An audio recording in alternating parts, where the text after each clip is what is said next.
ವೇದಿಕೆ ಮೇಲೆ ಆಸೀನರಾಗಿರ್ತಕ್ಕಂಥ ನಾಡಿನ ಜನಪ್ರಿಯ ಮುಖ್ಯಮಂತ್ರಿಗಳು ಸಿದ್ದರಾಮಯ್ಯಜಿ ಅವರೇ, ಇನ್ನು ಅನೇಕ ಶಾಸಕ ಮಿತ್ರರು ಇದ್ದಾರೆ, ನಮ್ಮ ಬ್ರದರ್ ಶಿವರಾಜ್ ಕುಮಾರ್ ಅವರು ಇದ್ದಾರೆ.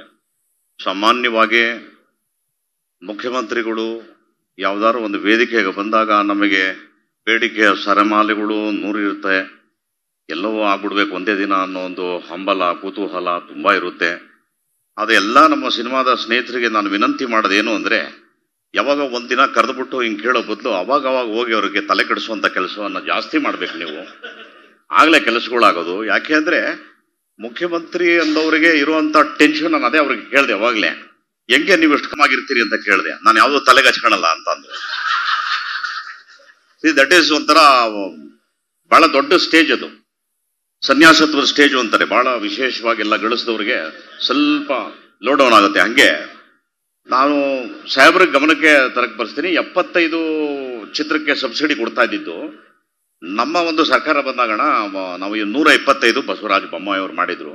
ಯಾವುದೋ ಒಂದು ಚಿತ್ರೀಕರಣಕ್ಕೆ ಬಂದಾಗ ಮುಖ್ಯಮಂತ್ರಿಗಳು ನಮ್ಮ ಯಡಿಯೂರಪ್ಪನವರಾಗಿದ್ದಾಗ ಆ ಸ್ಟುಡಿಯೋಗೂ ಸ್ವಲ್ಪ ನಾವೇನೋ ಒಂದು ವಿನಂತಿ ಮಾಡಿದಾಗ 5 ಕೋಟಿ ರೂಪಾಯಿನ ಅಲ್ಲೇ ಕೊಟ್ಟು ಮಾಡಿದ್ರು. ಹಂಗೆ ಪ್ರತಿ ಸರ್ಕಾರವು ಸಿನಿಮಾಗೆ ಒಂದು ಕೃಪಾದೃಷ್ಟಿ ಇದ್ರೆ ಐ ಥಿಂಕ್ ಸಿನಿಮಾಗೆ ಯಾವ ಒಂದು ಸಮಸ್ಯೆ ಬರೋದಿಲ್ಲ.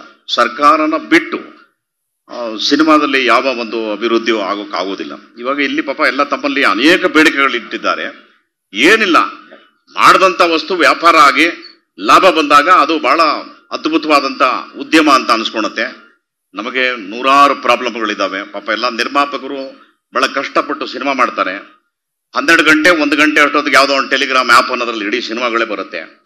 ಯಾರು ಕೂಡ ಅದ್ರ ಬಗ್ಗೆ ಗಮನ ಹರಿಸ್ತಾ ಇಲ್ಲ. ಯಾಗಿದ್ರು ಇವರು ಸೌತ್ ಇಂಡಿಯಾ ಫಿಲಂ ಚೇಂಬರ್ ಇಂದ ತಾವು ಬಂದಿದ್ರಿ, ದಯಮಾಡಿ ಇದು ತುಂಬಾ ದೊಡ್ಡ ಸೀರಿಯಸ್ ಇಶ್ಯೂ ಇದೆ. ನೀವು ಮಾಡಿದಂತ ಕೆಲಸವನ್ನ ದುಡ್ಡು ಕೊಟ್ಟು ನೋಡೋ ಬದಲು ಫ್ರೀ ಆ್ಯಪ್ಗಳಲ್ಲಿ ಬರ್ತಾ ಇದ್ದಾವೆ. ಅನೇಕ ಆ್ಯಪ್ಗಳು ಬ್ಯಾನ್ ಆಗಿದ್ದಾವೆ ರಾಷ್ಟ್ರ ಸರ್ಕಾರದಲ್ಲಿ.